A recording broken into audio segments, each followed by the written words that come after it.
Hey, Elite Readers! Welcome back to Elite Readers of your safe space to grow your mind, sharpen your purpose, and explore powerful books written to shape your future. Today, we are exploring a legendary novel that every African teenager must read. Things Fall Apart by Chinua Achebe. This book is more than just a story, it is a mirror of our past, a warning for our present, and a voice for our future.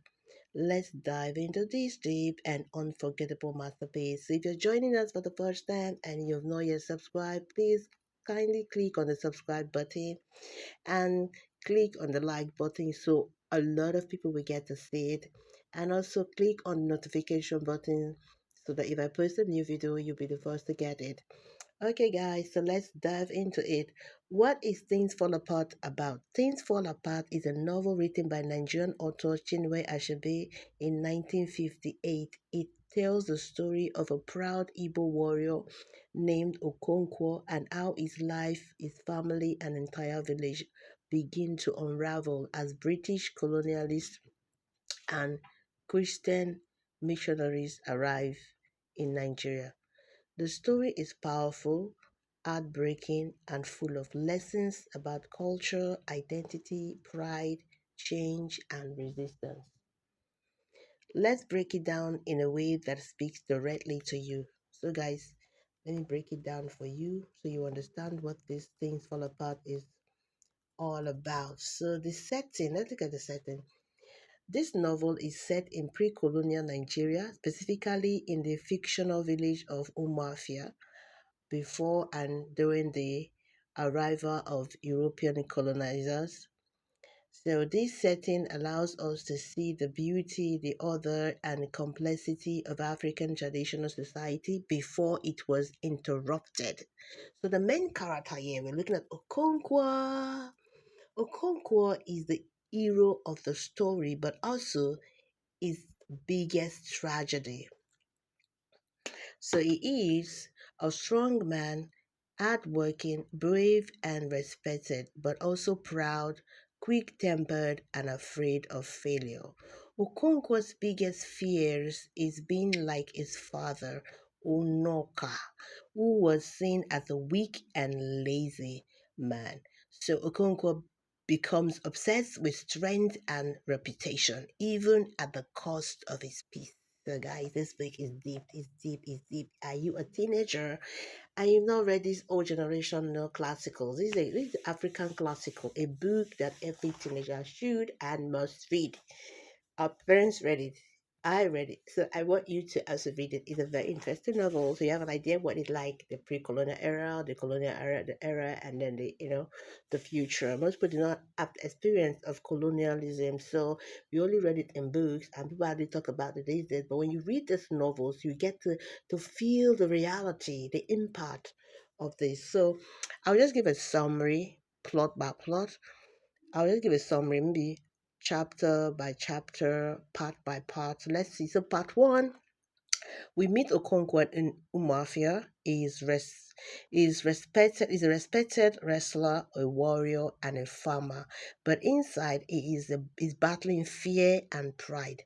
His street way, his street ways affect his family and relationships. He often participates in the killing of he, he even participates in the killing of Ikemefuna, a boy who calls him father, a decision that haunts him.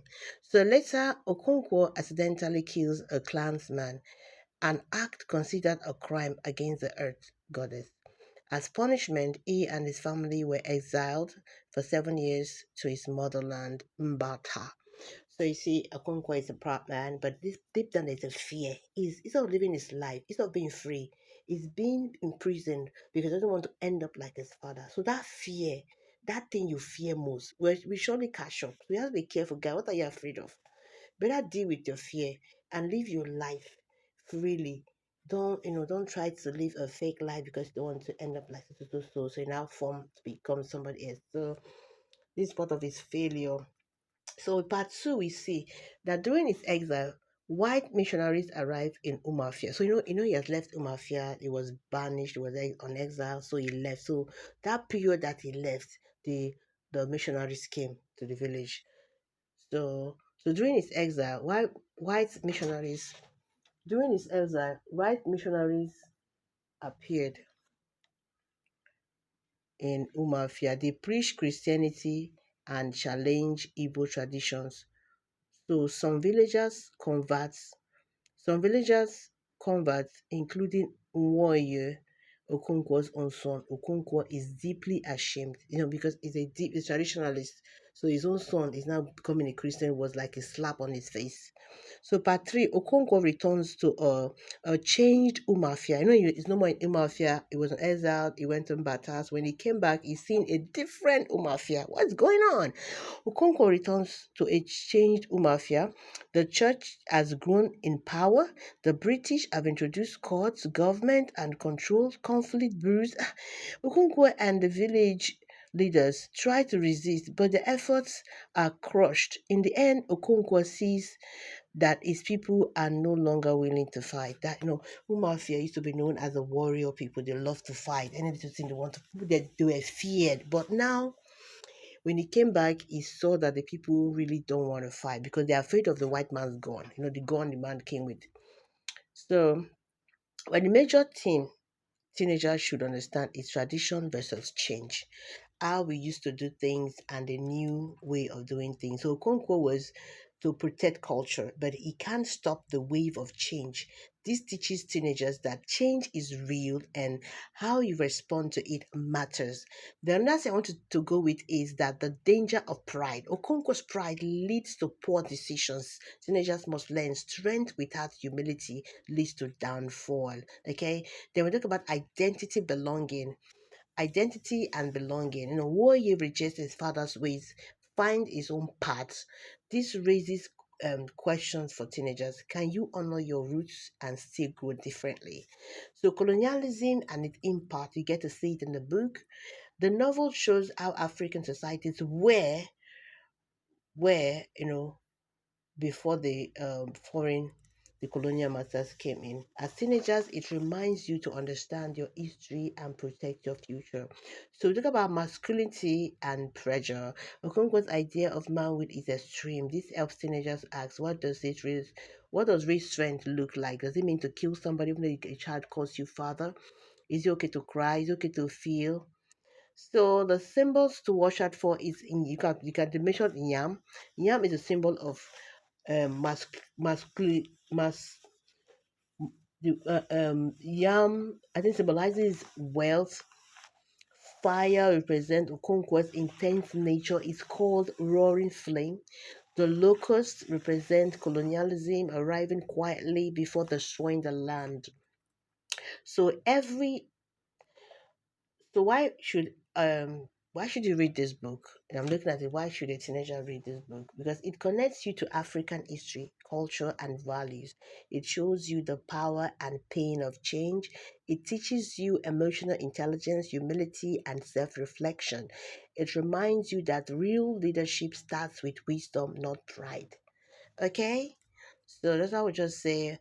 So I'll leave you with this word. Okonkwo was strong, but strength without wisdom destroyed him. Okonkwo has strength, you understand, but he didn't apply wisdom, he was just afraid. So his story is not just about a man, it's about a people, a culture, and the lessons we must never forget. Hello, guys. This is Elite Readers Hub. If you have not yet gone to elitereadershub.com, please go there and enjoy lots of books, guys. Go and enjoy lots of books and elitereadershub.com. Elitereadershub.com. Why haven't you joined yet? Why haven't you joined? If you know you would love to read and you want to improve your reading culture, go to www.elitereadershub.com and start reading now. If you want to be a leader, go to Elite Readers Hub, www.elitereadershub.com and start reading. Bye. See you in my next video.